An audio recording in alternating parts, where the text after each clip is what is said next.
Hey everybody, my name's Charles Petrie, and I'm going to be talking about the United States government real quick and its ethical basis of what it does. Um, Everybody's seen the American flag and kind of knows what it stands for. The greatest thing about the United States government is that it also runs like a business, and it's a business of many levels and many moving parts that makes it run so well. Um,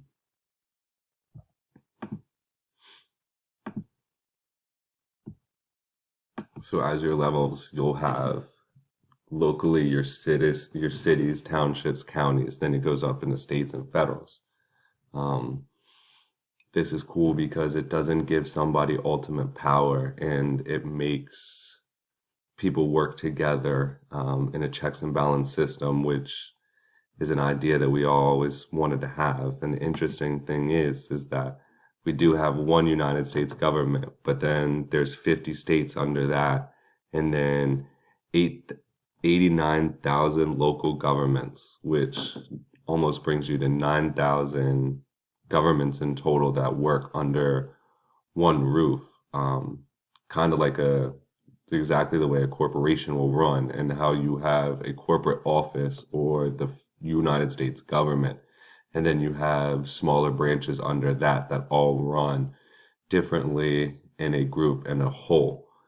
Um, the greatest thing about America is that it is considered the melting pot. I think two-thirds of people even migrating today are coming to America, which makes this place very diverse and filled with people from all over the world with different backgrounds and everything that can really bring a lot of different ideas and things to the government. And you see it all the time with people coming from different places and helping get further, and different people helping to do different things.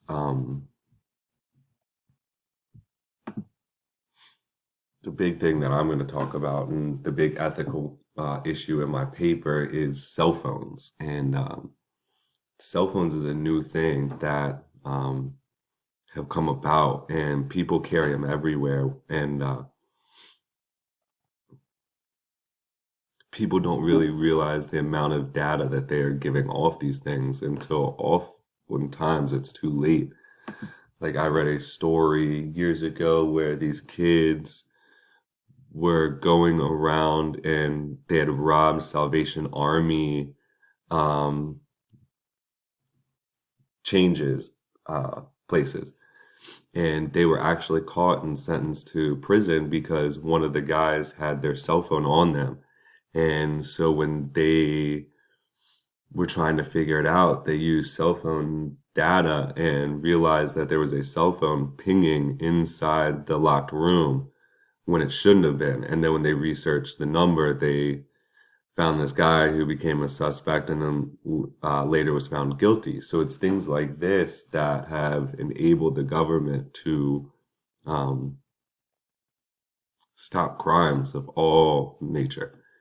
Arsons, terrorist groups. We know that it does do a lot of good to have these things, but in the same instance, they are impeding on our rights. And the Fourth Amendment, which everybody has seen, looks like this. Where'd it go? I don't know. But it's the search warrant that we've always seen, where people have gotten a warrant to come into your house and look through your stuff. But now they're doing this without the warrants, and it's not American, and it's not right. And that's why 2 years ago, in a 5-4 ruling, the Supreme Court did rule that the United States cannot use data even from third-party sites without warrants, because you need probable cause, and it's not just data that is available to use for your own means. And um, it's a huge ruling, and it shows that there was ethical questions here. And but it's nice that they work in a check and balance system. So even when one branch or one group of the government may be doing something that's not so ethical, there's other groups that can stand up and speak up and say that there's not something right here, or that this might not be the most ethical thing, and we can go about it that way. But